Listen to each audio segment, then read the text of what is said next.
এই মা ডাকটা না ভাই, এই মা ডাকটার মূল্য সবাই দিতে পারে না। যেমন তোমার মা আছে, যাদের মা আছে তারা মা থাকতে মূল্য দেয় না। যখন মা থাকবে না তখন মা মামা করেছে দেখবে, কিন্তু মাকে খুঁজে পাবে না। এই ডাক শুনে যে সাড়া দেবে সেই মানুষটাকে পাবে না। দেখা যাচ্ছে যে তুমি এক জায়গায় গেছো, তোর মায়ের সাথে তোমার কোনো কাজ নেই, কিন্তু বাড়িতে তুমি প্রথমে এসে তোমার মাকে খোঁজো। তোমার মা, তুমি যদি কোনো এক জায়গায় যাও, বাজারে যাও, স্কুলে যাও, কলেজে যাও, রাস্তাঘাটে চলাচল করো, দেশ বিদেশে যাও, তোমার মায়ের দোয়াটা না ভাই সবসময় তোমার সাথে আছে। আজকে দেখা যাচ্ছে তুমি কোনো এক চাকরিতে জয়েন করার জন্য, ট্রেনিং দেওয়ার জন্য যাচ্ছ।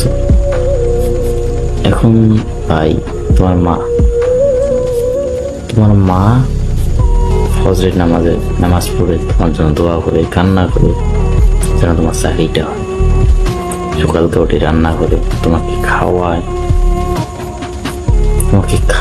পড়ায়া, তারপর তোমার জন্য তোমাকে বিদায় করে তোমার জন্য দোয়া করে, মনে যাতে তোমার জন্য কান্না করে। আর সেই মানুষটা যখন তোমার চাকরি হয়ে যাবে না, যখন তোমার চাকরি হয়ে গেল, এখন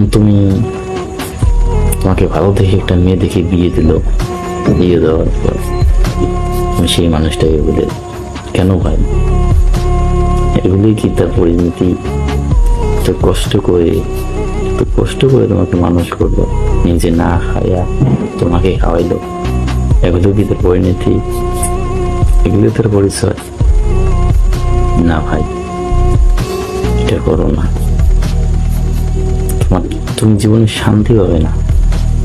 মায়ের কেয়ার করো, যত্ন নাও, বেঁচে থাকতে মায়ের জন্য দোয়া। যদি আমার ভিডিওটা যদি ভালো লাগে ভাই, ছোট্ট করে একটা কমেন্ট করে একটা শেয়ার করে দিবে ভাই প্লিজ। তোমাদের কাছে আর কিছু চাই না। ধন্যবাদ ভাই সবাইকে।